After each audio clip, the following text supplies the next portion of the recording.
How dare you? With those words from my mother-in-law, I was kicked out of the house.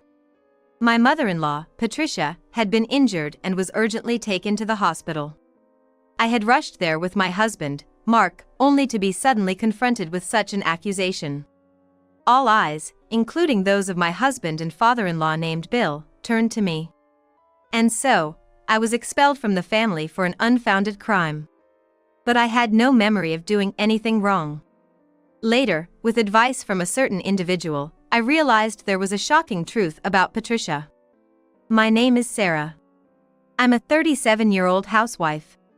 I've been a housewife since I got married to Mark 10 years ago. I don't have many friends, so I mostly stay at home.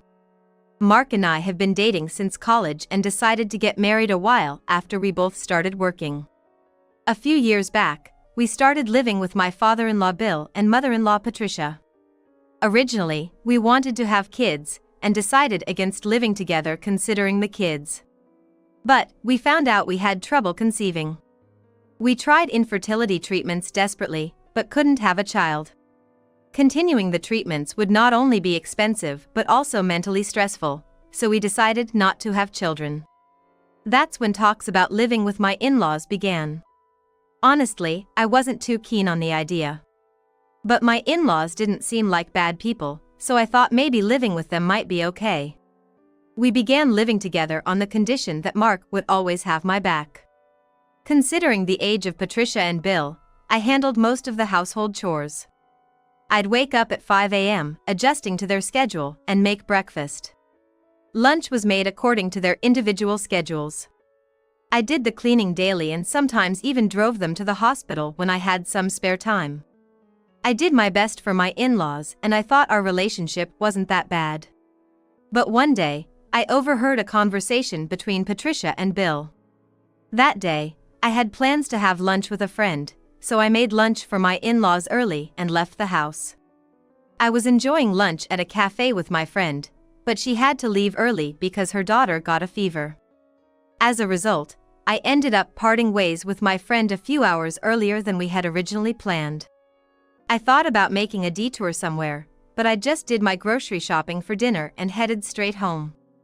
I figured my elderly in-laws would feel more at ease if I was home. After finishing shopping, I opened the front door and headed for the living room. There's a hallway leading to the living room, and my in-laws' bedroom is off of it. I heard them conversing as I walked by. They usually keep their door completely shut, but that day it was slightly ajar, allowing their conversation to filter out. I wasn't initially curious about their conversation, but the moment I was about to walk past, I heard my name. Intrigued, I wanted to know what they were discussing. Leaning close to the door, I was met with a barrage of shocking words. "Sarah's out having lunch with her friend again. She did the same just recently. Despite being a full-time homemaker, she lives a carefree life. Without Mark, she wouldn't be able to maintain that lifestyle. Well, maybe Sarah just needs a break every once in a while. But I do feel it's unfair. We can't dine out because of our health, yet she goes out all the time on her own." Exactly. Why did he marry her? I wished he married the one he was dating before.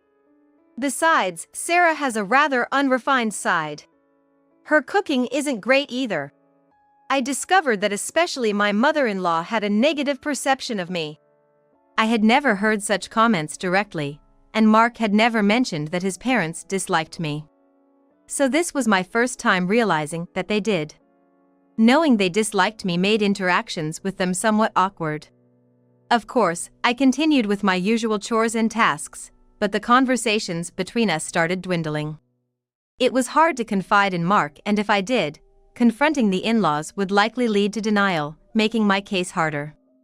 As I pondered what to do next, things took a worse turn. My mother-in-law's cherished necklace went missing. And shockingly, she blamed it on me. She demanded a search of my room, and to prove my innocence, I complied. Though I was certain I hadn't taken it, Patricia's necklace mysteriously emerged from a drawer containing my jewelry. See, I knew it was her. She always eyed my necklace with envy. I bet she's taken other things too. With that, Mark and my father-in-law frantically searched my room. In the end, only the necklace was found. I was left standing in the middle of the room, feeling ostracized. From that day on, I was treated like a thief, distanced by the family. They wouldn't listen to any of my explanations. To make matters worse, my mother-in-law was spreading nasty rumors about me throughout the neighborhood. That woman stole my necklace. Can you believe it? And she keeps denying it, even though it was found in her room. Given the talk, every time I left the house, I was met with cold stares. Life went on this way for a while, and being home became increasingly uncomfortable. Usually, I would stay home, engage in my hobby of crafting, and converse with my in-laws. However, lately, I had been spending more time outside. After preparing breakfast for the in-laws in the morning, I would head out. I'd kill time at diners or comic book stores until Mark returned from work. One day, I received a call from Mark informing me that his mother had been urgently hospitalized. "Where are you? Mom fell down some stairs at a pedestrian bridge and got injured. Please come to the nearest hospital from the house. Dad and I will be with Mom," Mark said hurriedly, before hanging up. I happened to be close to the hospital at that moment, so it only took me about 5 minutes to get there on foot. After quickly finishing up some errands, I walked briskly to the hospital where I heard my mother-in-law had been taken. I asked a nurse which room she was in, and as I headed to the room, I had an ominous feeling. When I opened the door, everyone present turned to look at me simultaneously. Their gazes were sharp and hostile, like they were looking at a villain. I thought my bad feeling might be right. Then, my mother-in-law pointed at me and shouted, "How dare you?" When I asked what was going on, she exclaimed, "Don't play dumb. You pushed me down the stairs. When I was walking over the pedestrian bridge near the house, I felt someone push me from behind. It hurt so much when I fell, but with the last of my strength, I looked up, and there you were. You vanished before others gathered, but I'm sure it was you." "No, I didn't." I tried to explain that it wasn't me, but my husband and father-in-law interrupted. "I never thought you'd be capable of such a thing. Just leave our home." "I agree. This is for the best. You two had issues before. It's better if you live separately." "That's right. Just leave. You're not family. And Mark, you should divorce her." "Yeah, I'm going to," Mark said. Without being able to defend myself, it was decided that we would divorce, and I would be ousted from the family. Leaving the hospital before my husband and father-in-law, I felt lost.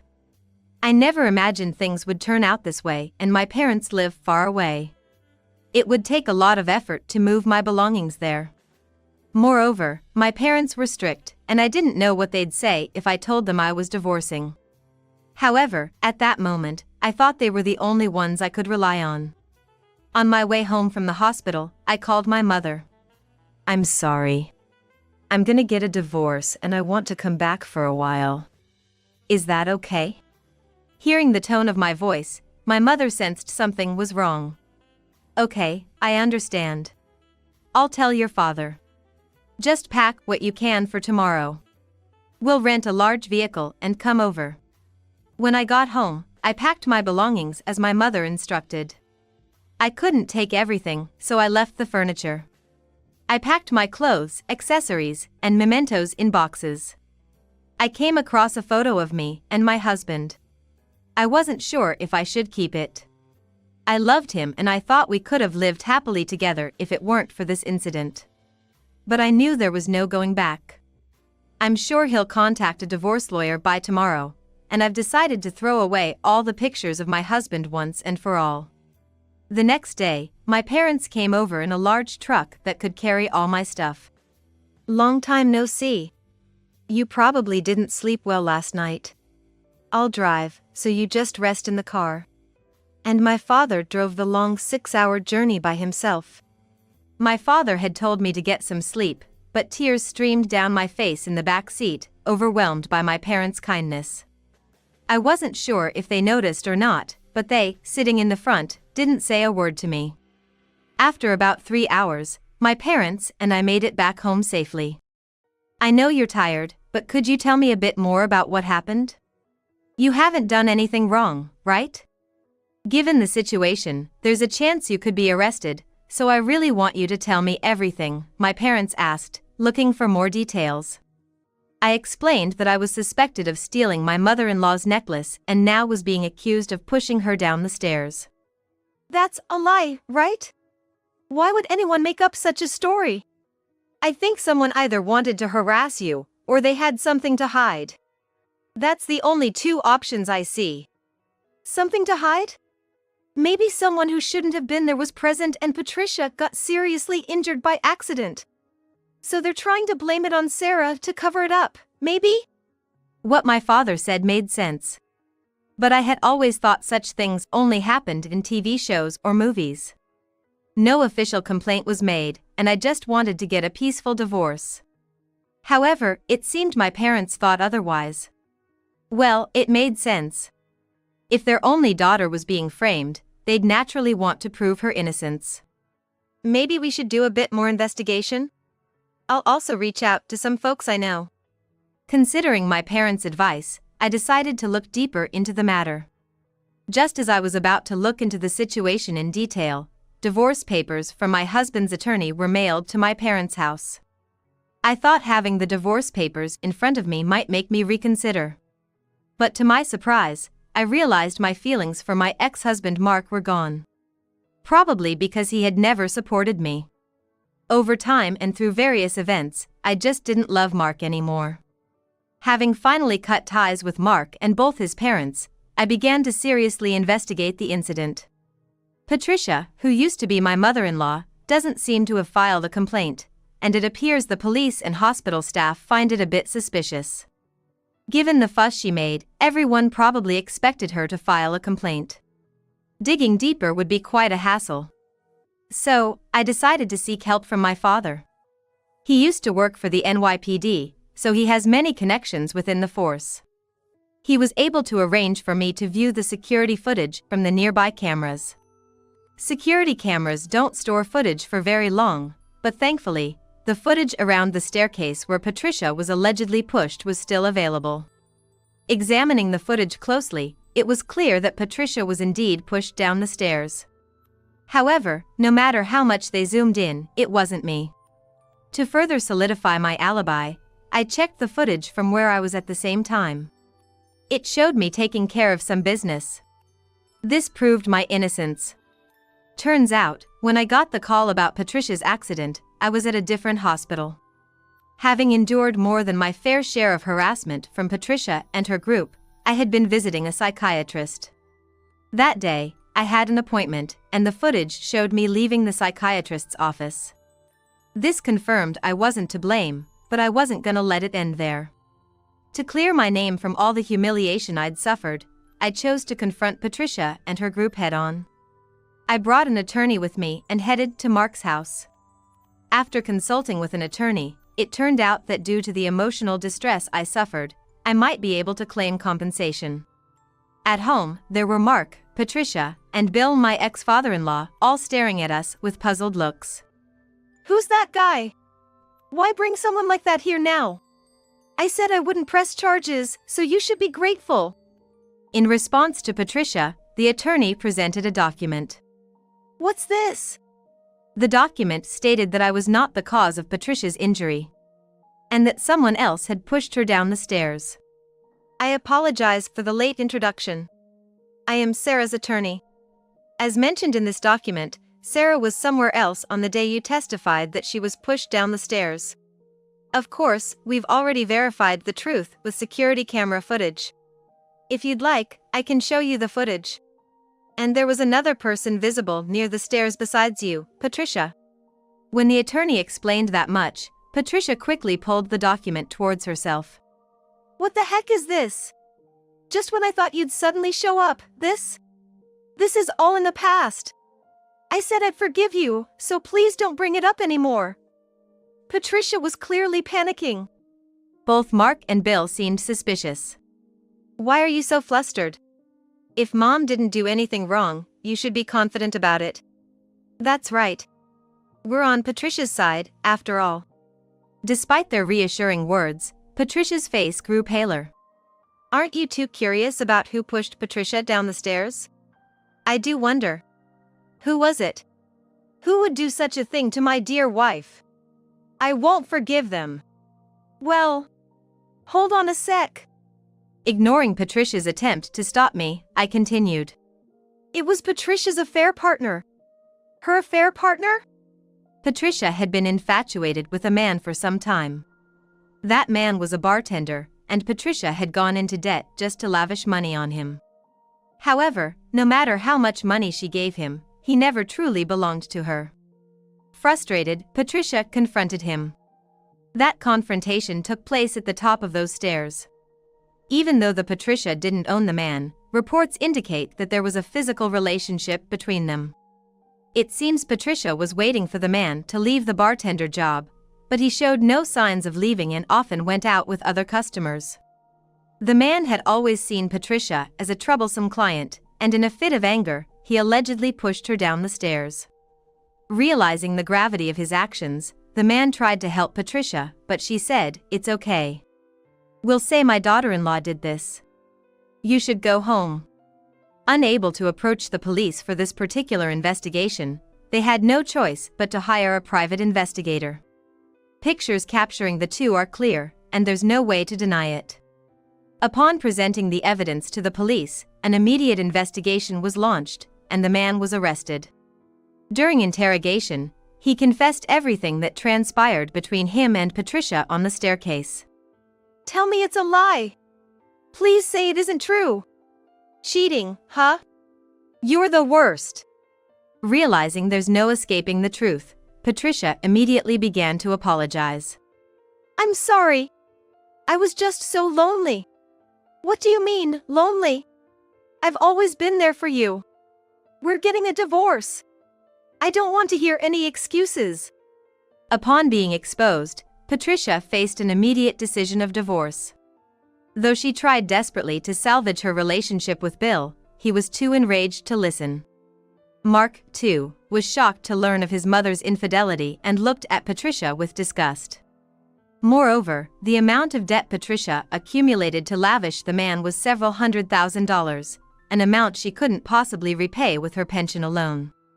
Patricia wasn't the type to save money, so repaying the debt would likely take a significant amount of time. She begged Mark for help, but he snapped back, "Are you kidding me? Because of your lies, I divorced Sarah. I'm not giving you a single dime for the money you borrowed for your lover." In the end, Patricia faced both a divorce and being disowned by Mark. Unable to repay the money and left without a place to stay, Patricia had no choice but to sadly return to her own home. To pay off the debt as soon as possible, it seems that Patricia's elder brother, who took over the family house, has taken on the responsibility. However, she'll be isolated until she repays all the money to him. Patricia can't just go outside as she pleases, and she doesn't have any money to spend freely. When Patricia receives her pension, it's all ordered to be given to her brother. I bet she regrets mingling with that bar and harassing me. I haven't seen Patricia since then, but apparently, the once youthful-looking Patricia has aged considerably.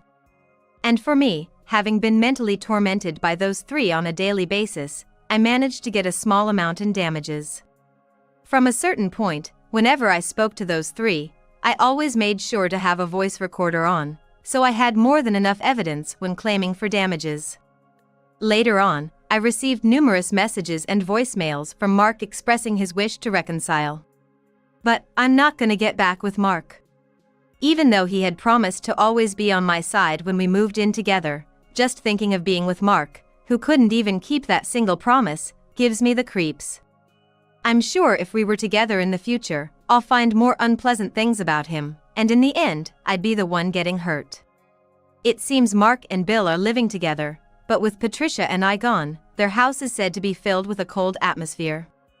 Bill isn't very strong health-wise, so he needs regular hospital visits. Mark juggles his job and housework while also driving Bill to and from the hospital. It must be quite tough for him. I get diary-like messages from him every day about his daily struggles, but I usually send them straight to the trash without reading all of them. Since divorcing Mark, I've been enjoying my single life. I've successfully found a new job, and I became a beauty advisor, something I've always wanted to be. Up until now, I was always occupied with looking after Mark and my in-laws, so my own beauty regimen was always on the back burner. During a time when I was away from my in-laws, I once visited a department store's cosmetics section. There, I received advice on how to enhance my beauty and was told how to be more confident. That was the first time in my life I felt so confident, and I believe the beauty advisor at that time played a huge role in making me who I am today. That's why I decided to pursue a career as a beauty advisor, hoping to inspire others the way I was inspired. Although the job involves many behind-the-scenes tasks and challenges, I find it fulfilling. Thankfully, since becoming a beauty advisor, I've received many compliments on my appearance. I've started to attract attention from men. A while back, a man approached me at a cafe, and we've been on several dates since. Just the other day, after confessing his feelings, we officially started dating. He knows I'm divorced, and even after knowing my past, he expressed his feelings for me. Unlike Mark, he's always supportive, and he's the first one to lend a hand when I'm in need. It's been 3 years since my divorce from Mark, and I'll soon turn 40. Lately, I've been pondering if remarrying wouldn't be such a bad idea. But first and foremost, I want to be someone I'm proud of and want to continue improving myself. I genuinely wish that women with feelings like mine would be more confident and speak up without fear.